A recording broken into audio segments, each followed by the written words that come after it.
Thank you very much for your time. So this matter started for the DA in 2015 when you started raising objections about the kinds of payments being made as part of the asbestos contract. In a statement, you refer to the transactions as money laundering. Can you elaborate for us? Thank you, Anli. Yes, we obtained all the information, the contract and documentation in about May 2015. And after investigating and going through all of it, we decided that there's no way that this can be a legitimate contract. The payments appeared to be illegal. The invoices appeared to be generated on the system of the department. And so everything just didn't make sense, after we'd investigated and looked at all of it. So do you feel vindicated? Apologies. Carry on. Yes, we then went to court, first of all, to try and stop payments to get an urgent interdict. Unfortunately, we were not successful on that one. But we then went to the Public Protector in October 2015 already, giving all the evidence and the information that we had, and requesting the Public Protector to investigate the whole thing.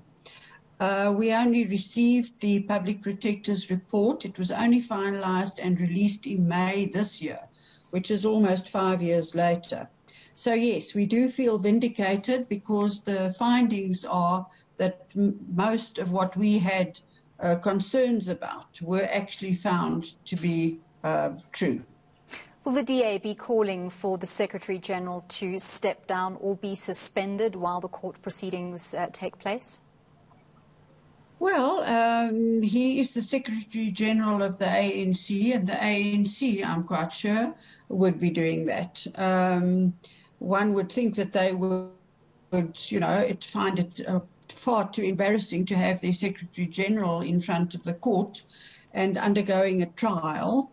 When, I'm sure that they would want to protect their own reputation. It's not for the DA, I don't think, to insist on that. However, we are extremely happy that he will now have to face justice for all of the injustice that has happened in the Free State since 1994. Would you expect that the investigation into the asbestos project would escalate and include possibly charges relating to the Vrede Dairy Farm project? Well, that is not impossible. I do know that charges have been laid also against Ace Magashule with regard to the Vrede Dairy matter. However, I'm not privy to what the prosecuting authority or the Hawks have in mind. However, I do believe that very similar allegations have been made against Ace Magashule with regard to that and other contracts. So I would not be at all surprised if it did expand to include other contracts as well. We're expecting to hear from within the ranks of the ANC and those who support Secretary-General Ace Magashule that this is merely a campaign to tarnish his name and to use the state mechanisms to fight political battles. What would you say to that? Well, I'm quite sure there would be that, defense, really. However, this is not really from the side of the Democratic Alliance. This is not a political campaign. This is a campaign to get justice for the people of the Free State who were robbed.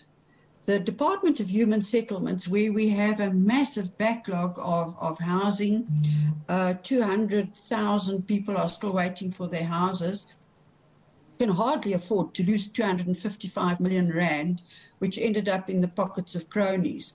So this is not a political campaign. This is a campaign for justice for the people in the Free State. Well, thank you very much for speaking to us. That was Leona Kleynhans from the Democratic Alliance.